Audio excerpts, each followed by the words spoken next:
Hello बच्चों, welcome to ignite class. क्या पढ़ रहे थे हम? Wonderful JAC MCQ question series. कौन सा चैप्टर इस बार पढ़ना है? इस बार पढ़ना है system of particle and rotational motion और रोटेशनल मोशन। आपको पता है ये वॉल्यूम 1 का लास्ट है, बाकी सारे चैप्टर मैंने करा दिए हैं। ग्रेविटेशन लास्ट होता है, लेकिन ग्रेविटेशन मैंने पहले करा दिया है, जो कि आप सभी के डिमांड पे ही कराया था।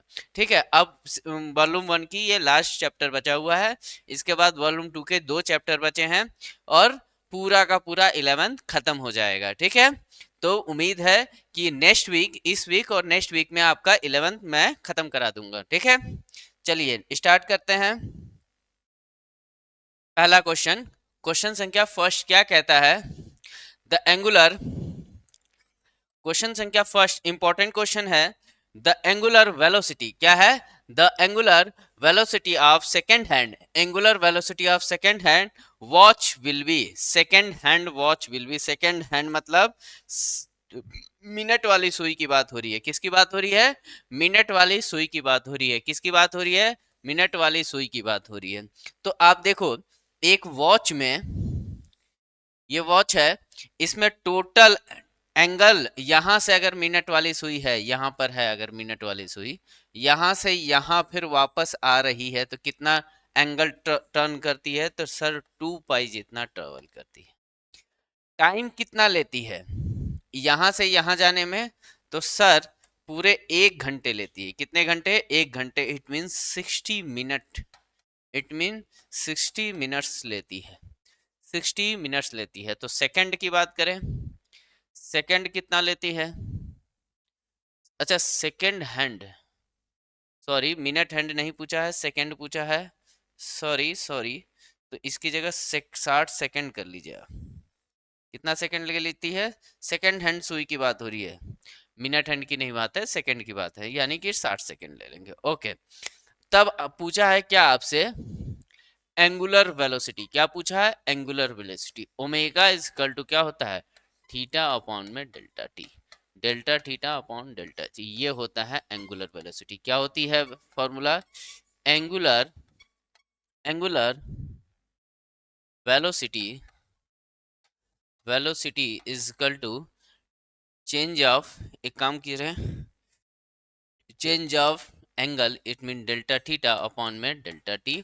और इसको किससे रिप्रेजेंट करते हैं? ओमेगा से। तो वैल्यू कैसे निकालेंगे? Omega is equal to, omega is equal to 2 pi upon में 60। तो ये 2 से ये कट जाएगा, तो क्या आ जाएगा? पाई/30। तो आपकी जो सबसे पतली वाली छोटी वाली सुई होती है, सेकेंड सुई होती है, उसकी जो वेलोसिटी होती है, एंगुलर वेलोसिटी, वो पाई/30 के राउंड ऑफ होती है।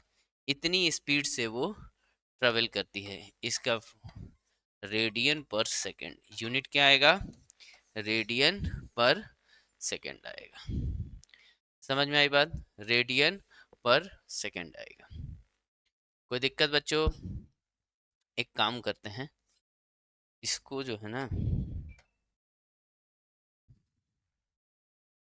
यहाँ से डिलीट कर दिया जाए और इन साहब को उठाया जाए।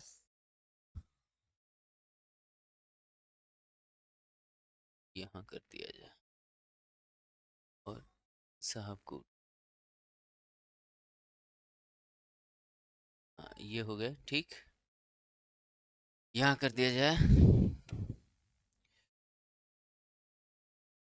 फॉर्मूला लिख दिया जाए। Angular velocity, velocity is equal to change of angle, angle upon में टाइम टेकन, टाइम टेकन। ये है आपको फॉर्मूला।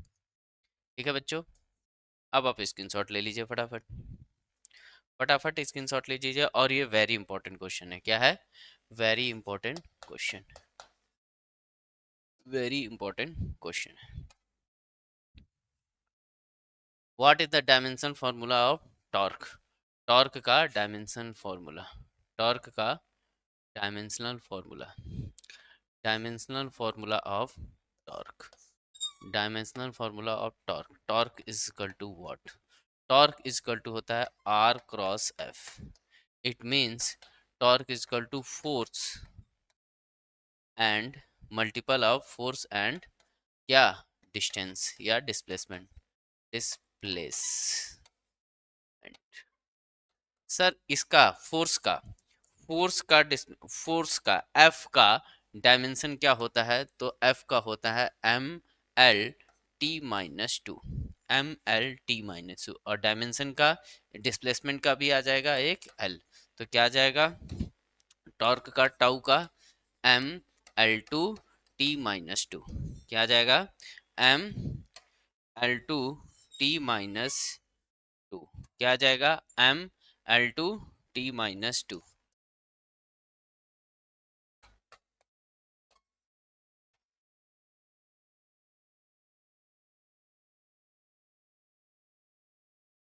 ये देख लीजिए आप, what is the dimension formula of torque? तो ये होता है, ठीक है।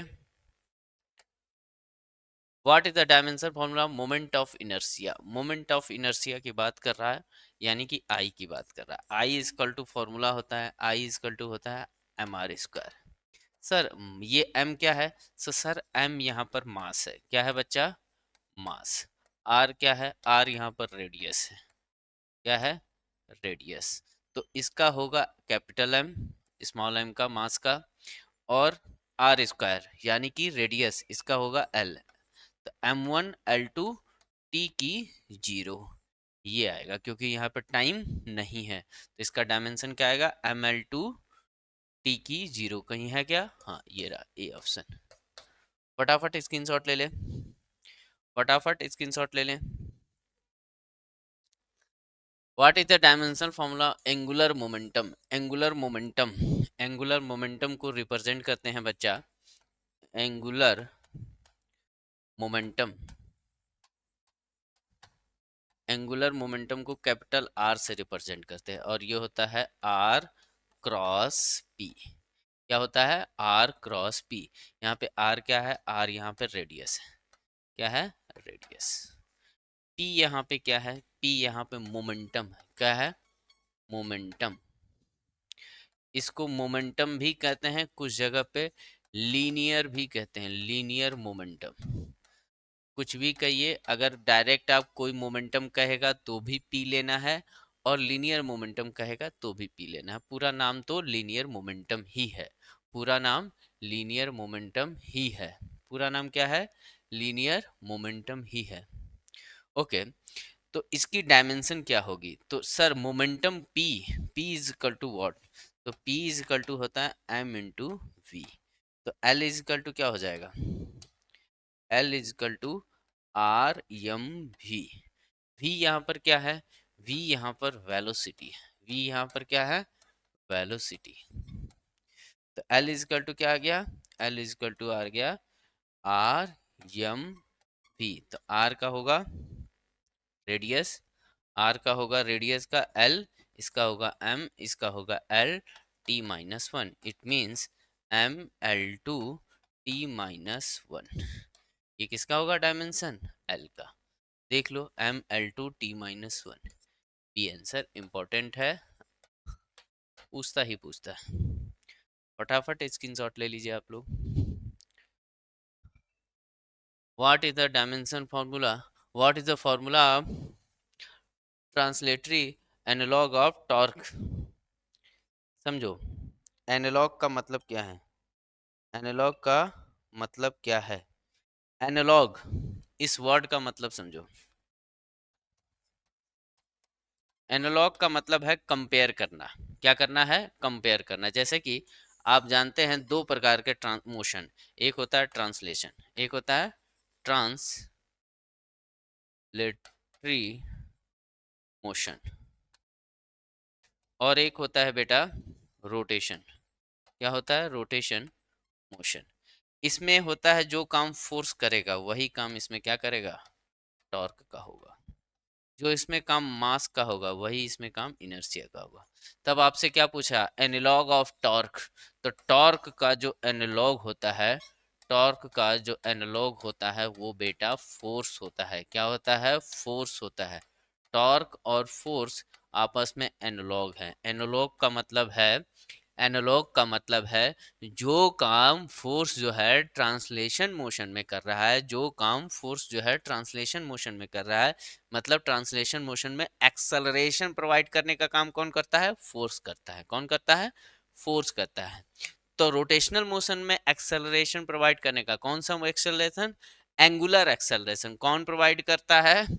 तो टॉर्क करती है। जैसे कि आपने इससे रिलेटेड एक फॉर्मूला पढ़ा होगा। क्या पढ़ा है आपने इससे रिलेटेड फॉर्मूला?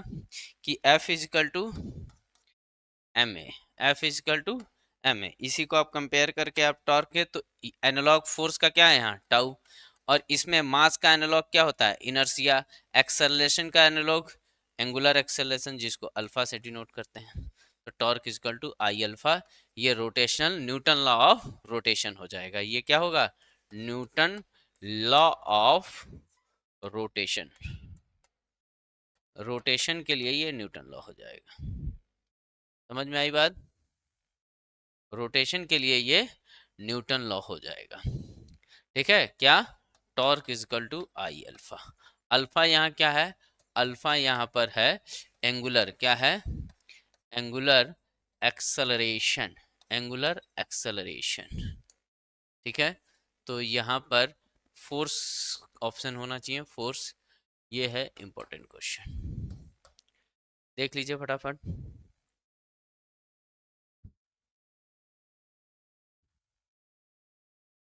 चलिए next question. In pure translation motion all particle of the body have. देखो जितने भी ट्रांसलेशन मोशन हो रहा, ट्रांसलेशन मोशन का मतलब है एक बॉडी है, ये एक बॉडी है। अगर ये बॉडी ऐसी है तो ये अगर मोशन कर रही है यहाँ से यहाँ, यहाँ से यहाँ गई, तो ये जैसी थी जिसका जो फेज था वही फेज रहेगा। ट्रांसलेशन मोशन में जितना जितना दूर आपका ये ए है, ये समझ लो बी है, ये सी है, तो बी की जो वेलोसिटी होगी और बी की जो दूरी होगी वो ए की दूरी भी सेम होगी। ए की दूरी भी सेम होगी, ये ए ये बी। ठीक, जितना ए दूरी तय करेगा उतना ही बी दूरी तय करेगा सेम। उसी तरह उतना ही क्या, सी दूरी भी तय करेगा सेम टाइम में। तो ए मतलब ट्रांसलेशन मोशन में बॉडी के, एक सॉलिड बॉडी के सारे पार्टिकल की स्पीड क्या होती है? सेम होती है। ये रोटेशन में ऐसा नहीं होगा। ठीक, तो क्या होगी? सेम। वेरी वेरी इंपॉर्टेंट है, रिमार्क जरूर करें। Couple produce only. Couple, couple का मतलब क्या? कपल का मतलब वो नहीं जो गार्डन में बैठे रहते हैं। कपल का मतलब यहाँ पे वो नहीं, ये फिजिक्स का कपल है। ये क्या है? फिजिक्स का कपल। फिजिक्स का कपल क्या होता है बच्चा? फिजिक्स का कपल ऐसा होता है टू फोर्स सिस्टम। क्या होता है? Two force system. ऐसा सिस्टम जिसमें दो फोर्स हो, कॉमा क्या होंगे? अपोजिट होंगे। Opposite to each other. Equal and opposite लिख लो। इक्वल या opposite and equal to each other. ऐसे दो फोर्स के सिस्टम, ऐसे दो फोर्स के सिस्टम जो इक्वल हैं लेकिन अपोजिट है। इट मीन जैसे कि मान लो कि ये रॉड है, इस पे एक फोर्स लग रहा है एफ जो कि 10 न्यूटन का है डाउनवर्ड की तरफ, और दूसरा एक फोर्स लग रहा है एफ जो कि अपवर्ड की तरफ लग रहा है, वो भी 10 न्यूटन का। तो वैल्यू दोनों की 10 है, 10 है, लेकिन डायरेक्शन अपोजिट है। ठीक है, तो ऐसे सिस्टम को कपल कहते हैं। क्या कहते हैं? कपल कहते हैं, कि वो डायरेक्शनली एक दूसरे के अपोजिट हैं बट मैग्नीट्यूड में बराबर हैं। यही टॉर्क प्रोड्यूस करते हैं। ठीक है, तो a couple produce only linear motion, only rotation motion. Linear and rotation दोनों, लीनियर एंड रोटेशन दोनों, ओनली रोटेशन मोशन। क्या हो, कपल किसके लिए जिम्मेदार होता है? कपल जिम्मेदार होता है रोटेशन के लिए। किसके लिए? Rotation. That produce produce only rotation. Rotation.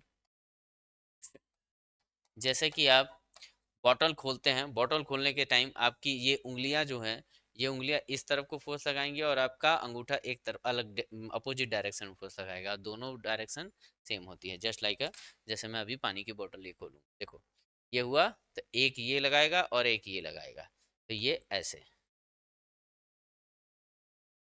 दिख रहा, ये इधर जा रहा और ये इधर जा रहा। फिर से मैं दिखा रहा हूँ, देखो ये और ये दो हैं, ये देखो ये इधर है, ये इधर, तो मेरा अंगूठा किधर की तरफ जा रहा है, इस डायरेक्शन में, और हैंड इस डायरेक्शन में, ये इधर जाएगा तो ये इधर जाएगा। ठीक, चलो ओके। बोले पीते पानी, स्क्रीनशॉट ले लीजिए आप लोग।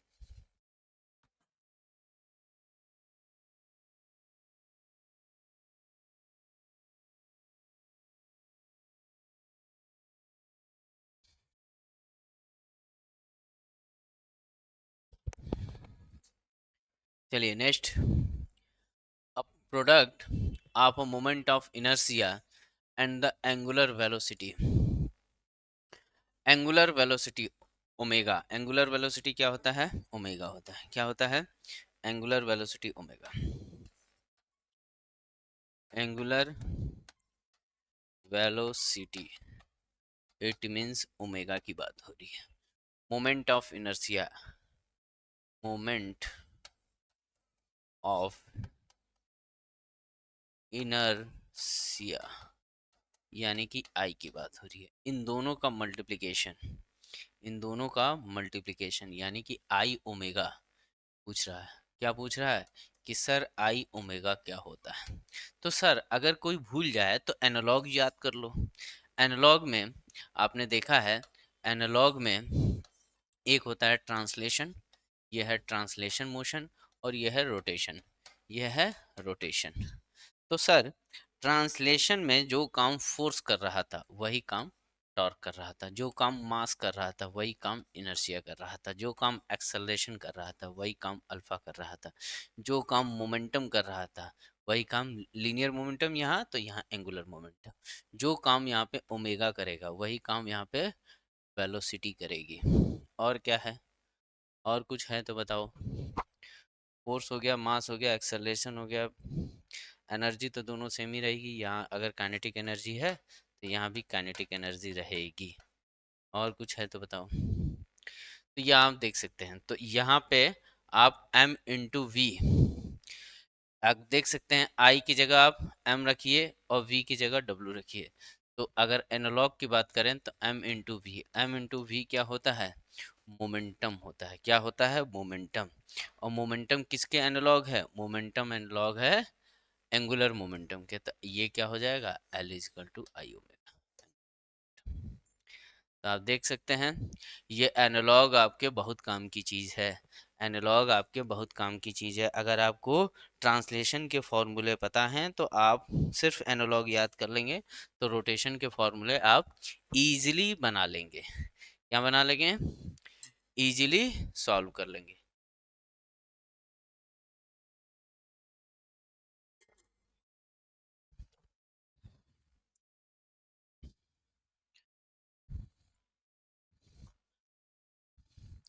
The moment of inertia body does not depend upon the, M O I किस पे डिपेंड नहीं करता, moment of inertia it means मैं लिखूंगा एम ओ आई, किस पे नहीं डिपेंड करता। तो सर फॉर्मूले के हिसाब से, फॉर्मूले के हिसाब से पहले तो क्या होता है sir, I is equal to M R square होता है। तो मास पर तो डिपेंड करेगा, different orientation natural distribution of mass, इस पे तो डिपेंड करेगा। Angular velocity, angular axis of rotation, हाँ। अब हम बात करते हैं इसकी और इसकी, समझिए।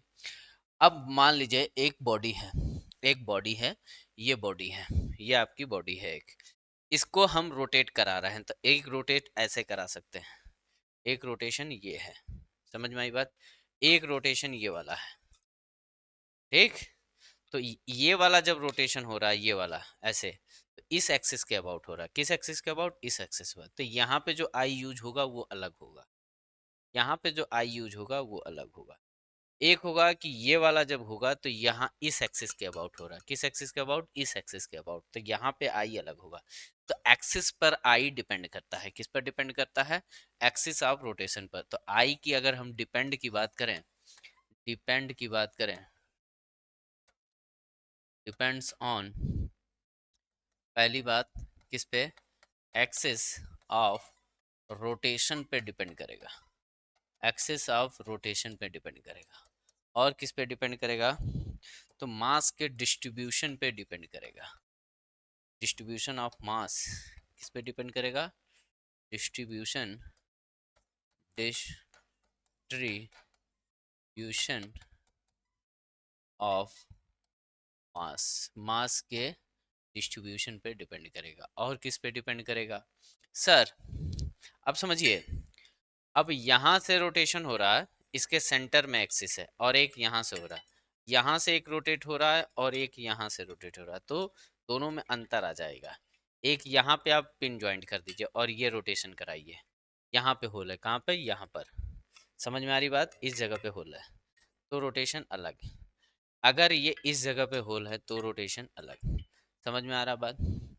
तो किस पे डिपेंड करेगा, डिफरेंट ओरिएंटेशन, ओरिएंटेशन पे भी करेगा।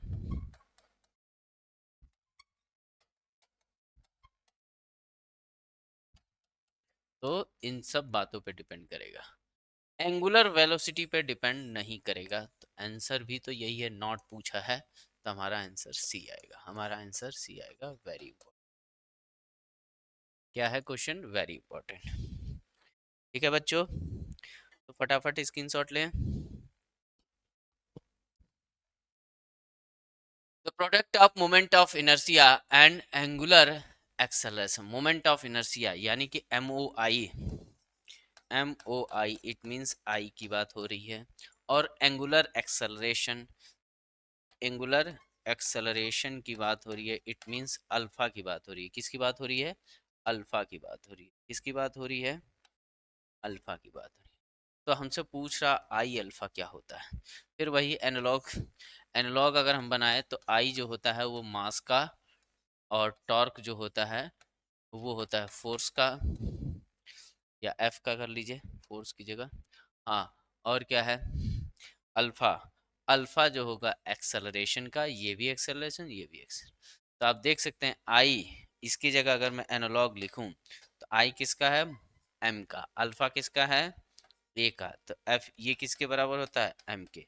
तो एफ का एनालॉग कौन है, एफ का एनालॉग सर टॉर्क है। आंसर क्या आ जाएगा, टॉर्क, क्या आ जाएगा, टॉर्क। एनालॉग अगर आपको याद है तो आप फॉर्मूला याद कर सकते हैं, या डायरेक्ट फॉर्मूला आपको याद हो तो वो भी अच्छा है, दोनों में से आप कुछ भी कर लीजिए। फटाफट स्क्रीनशॉट ले लीजिए, वेरी इंपॉर्टेंट है ये।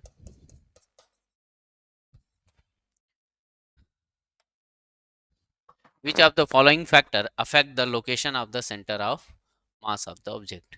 Location centre of the mass of the object कौन कौन से होते हैं, कौन सा होता है, shape and size of the object, temperature, temperature से कोई लेना देना नहीं, कलर नहीं, साउंड नहीं, किस पे डिपेंड करेगा, shape and size of the object, किस पे डिपेंड करेगा, shape and size of the object, very important. Which of the following translate the analog of moment of inertia, आपको बता चुका, मोमेंट ऑफ इनर्शिया आई का analogue क्या होता है, मास होता है, क्या होता है, मास, इट मींस एम, क्या होगा, मास, मोमेंट ऑफ इनर्शिया। फटाफट स्क्रीनशॉट लीजिए आप लोग। The center of mass of body, center of mass of body may be lies within or outside the body, क्या होगा, दोनों में से कहीं भी हो सकता है, अंदर भी बाहर भी, अंदर भी और बाहर भी। जो बच्चे मुझसे ऑफलाइन पढ़े हैं उसको मैं एकदम डिटेल में ये पढ़ाया हूँ कि देखो अंदर भी होता है और बाहर भी होता है, तो अंदर किसकी, सॉलिड बॉडी के लिए होगा, हॉलो बॉडी के लिए बाहर होगा, ठीक है।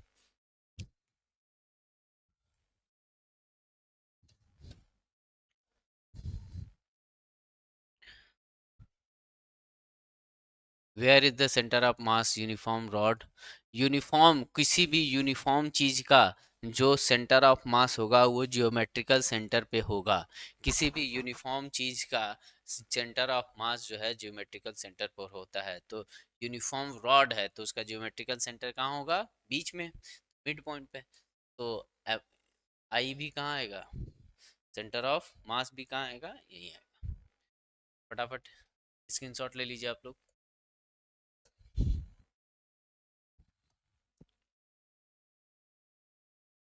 Which of the following figure does not have the center of mass and its geometric center?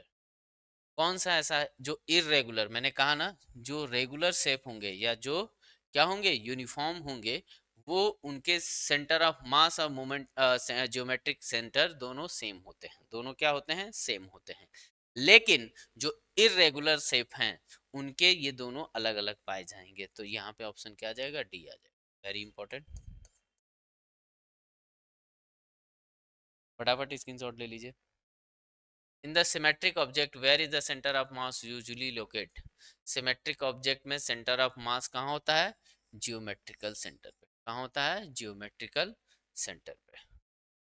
फटाफट स्क्रीनशॉट लीजिए। A unit of angular momentum. Angular momentum बेटा कितनी बार पढ़ा चुका? एंगुलर मोमेंटम क्या होता है? Capital L. क्या होता है? R cross P. It means R क्या है? रेडियस, और ये पी यूनिट पूछा है तो यानी कि ये मीटर, और ये इसका हो जाएगा, रुको पहले पी को भी, तो ये है आर पी। पी क्या होता है? P is equal to M V. यहाँ लिखेंगे एम वी। तो इसका क्या होगा? मीटर। इसका होगा केजी, और इसका होगा मीटर पर सेकंड। तो क्या आ जाएगा? केजी मीटर स्क्वायर पर सेकंड। आप जो भी है यहाँ से मिला सकते हैं, ये आंसर आ जाएगा। ठीक है, इस टाइप के क्वेश्चन के आप अब यूज टू हो गए हैं क्योंकि मैक्सिमम चीज़ें आपको पढ़ा दी गई हैं। Which of the following factor affect the magnitude of torque? Torque का magnitude, torque, torque equal to होता है, क्या होता है? एफ इंटू, या आर क्रॉस एफ होता है। क्या होता है? अगर मैं सही में लिखूं, R cross F, it means R F sine theta. तो force applied and the lever arm length. सही बात है, इन दोनों पर डिपेंड करता है। 18 का इम्पोर्टेंट है। 19. A particle move with the constant velocity parallel to x-axis and the angular momentum with respect to origin. देखो, a particle, a particle move, a particle move with the constant velocity parallel to x-axis and what is the angular momentum? Sir angular momentum constant रहेगा। क्या रहेगा? constant रहेगा किसी भी को। चलिए next, next question, what is the torque consider positive in rotational system? What is a torque rotational के लिए पॉजिटिव है ना, तो क्लॉक काउंटर क्लॉकवाइज की बात करें। जब काउंटर क्लॉकवाइज कोई बॉडी क्या हो रही है, देखो क्लॉक ऐसे मूव करता है और कोई बॉडी जो है ऐसे मूव कर रही है, तो इसमें टॉर्क जो होगा वो पॉजिटिव लेते हैं। इसमें का टॉर्क पॉजिटिव कंसीडर करते हैं। ठीक है, तो ये याद है। 12th लेवल तक की ये बात है, इंजीनियरिंग में ऐसा जरूरी नहीं। ठीक है,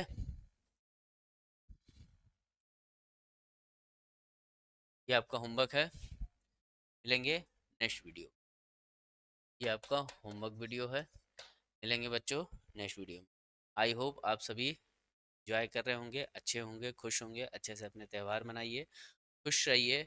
और हाँ, मैं फिर से बता रहा हूँ 10 अप्रैल के बाद आपके एग्ज़ाम होने वाले हैं, बहुत ज़्यादा दिन नहीं बचे हैं, तो आप अपनी तैयारी में लग जाइए। मैं फिर से कह रहा हूँ कब, 10 अप्रैल के बाद आपके एग्ज़ाम होने के पूरे चांसेस है। तो प्लीज़, जो बच्चे रास्ता भटक गए हैं, बहुत ज़्यादा इंजॉय कर रहे हैं, बहुत ज़्यादा खुश हो रहे हैं, बहुत ज़्यादा दोस्ती यारी कर रहे हैं, बहुत ज़्यादा घूम रहे हैं, बहुत ज़्यादा काम कर रहे हैं या कुछ भी कर रहे हैं, तो वो लौट आएँ अपनी पढ़ाई पे, क्योंकि एग्ज़ाम बहुत पास आपका आ चुका है।